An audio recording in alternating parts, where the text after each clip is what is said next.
Former National Security Advisor, now fierce Trump critic John Bolton, indicted on 18 counts in violation of the Espionage Act, what he's accused of doing with government documents, and his reaction. Plus, President Trump and Vladimir Putin to meet for a second time. Where and what Trump said about a lengthy phone call with the Russian leader. And lowering the cost of in vitro fertilization, how the government is teaming up with the largest manufacturer to reduce fertility drug prices. The stories that matter, clear and credible, from across the country to around the world. These are your unbiased updates from Straight Arrow News. Good morning, I'm Craig DeGrelli. We begin this morning with the federal indictment of President Donald Trump's former National Security Advisor, John Bolton. He's accused of unlawfully transmitting and retaining classified documents from Trump's first term in office. The indictment by a federal grand jury in Maryland accuses Bolton of sharing diary-like notes that contain classified information with relatives and using a non-governmental email account to do it. That account was hacked in 2021. The indictment suggests classified information was exposed to operatives linked to the regime in Iran. Bolton is facing 8 counts of unlawful transmission of national defense information and 10 counts of unlawful retention of national defense information.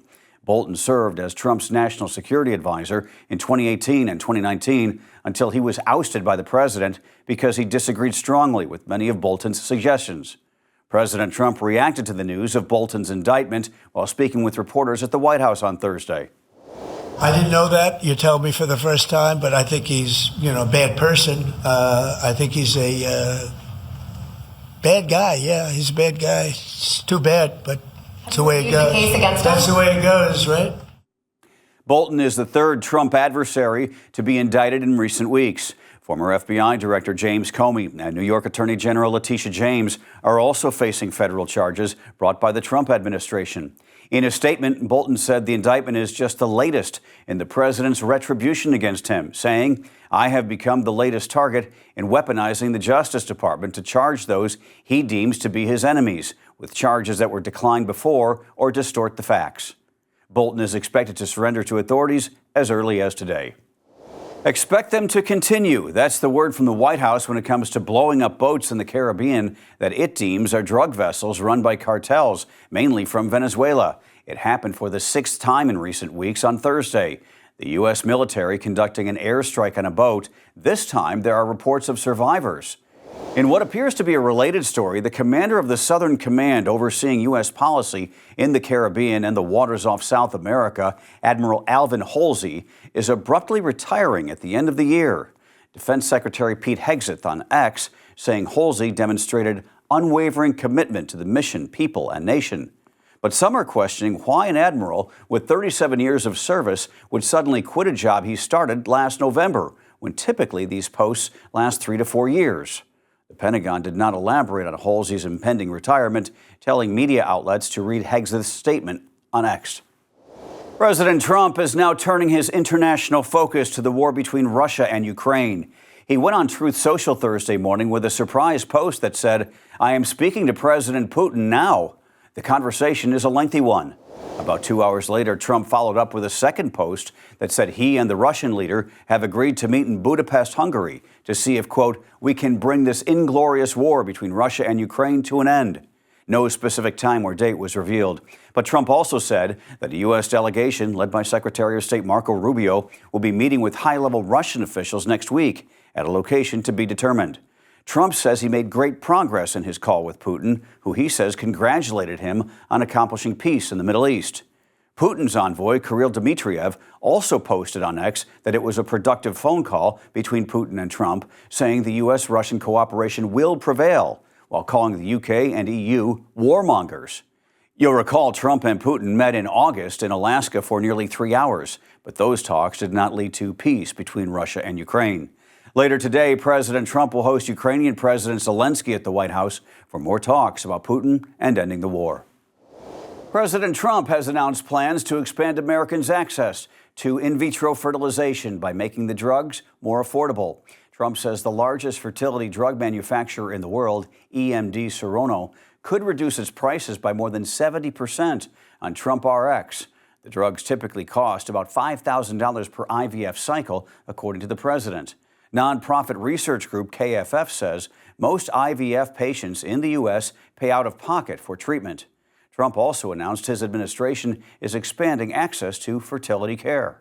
Today, we're also taking historic steps to vastly expand access to insurance coverage for fertility care, including IVF, something that, as you know, was not covered. Effective immediately, for the first time ever, we will make it legal for companies to offer supplemental insurance plans specifically for fertility. The announcement follows through on an executive order the president signed in February, directing federal agencies to find ways to lower the cost of IVF. New York City's 3 mayoral candidates faced off in the first of 2 televised debates on Thursday night as voters prepare to head to the polls in the general election in just a couple of weeks. Democratic Socialist Zoran Mondani, former New York Governor Andrew Cuomo, who is running as an independent, and Republican nominee Curtis Sliwa were all on stage. They butted heads on everything from local issues, including crime, policing, housing, and the largest public school system in the nation, to national issues, like how they would handle the Trump administration and their stances on the Gaza ceasefire deal. Polls show Mamdani, who won the Democratic primary, is the frontrunner in the race. A second and final debate is scheduled for next week. Election Day is November 4th. Finally this morning, we pulled some of your best comments and questions from our YouTube videos this week, and we're putting them to the test. This is Straight From You, where we fact-check claims, separate fact from fiction, and add context to what's murky. So here's what stood out this week. Let's clear up a viewer's question who said this: I thought the Smithsonian was self-sufficient. Why are tax dollars funding it? And why does the post office stay open? All right, so here's how it works. The Smithsonian runs 21 museums, the National Zoo, and a network of research centers. About 60% of its funding comes from Congress. So when the government shuts down, it does too. Once the leftover funds run out, the doors close. Exhibits go dark, and the zoo's animal cams switch off. However, caretakers and security still report for duty. The U.S. Postal Service, on the other hand, is not taxpayer-funded. It's an independent agency that runs on sales from postage and shipping, so your mail keeps moving, shut down or not. So the difference comes down to who pays the bills. Smithsonian, federal dollars. Post office, self-funded. That's why you can still get your mail, but cannot visit the museums. All right, number 2. There's confusion over the federal indictment of New York Attorney General Letitia James. Her supporters call the bank fraud charges baseless, but the indictment documents clearly exist. So what does baseless mean? In the James case, it's a political and legal claim. Her team argues the motive for the federal prosecution is baseless, that it's a vindictive or selective case, stemming from President Trump's desire for revenge. But factually baseless charges are also a technical legal tool used in some state courts, as detailed in the Marquette Lawyer.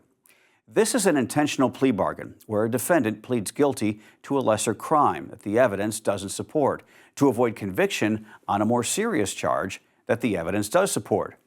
The key distinction? The Letitia James case is federal, where that state-level plea tactic is banned. On to number 3.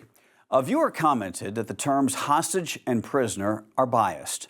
The distinction is legal, but also a hotly debated topic. Under international law, taking a hostage is a war crime. It means seizing someone to compel a third party to do something. Those taken by Hamas on October 7th are legally considered hostages because they were captured as bargaining chips. The status of Palestinians in Israeli captivity is more complex. Some are prisoners convicted of crimes in court, but NPR reports thousands were administrative detainees and held for long periods without charges or a trial.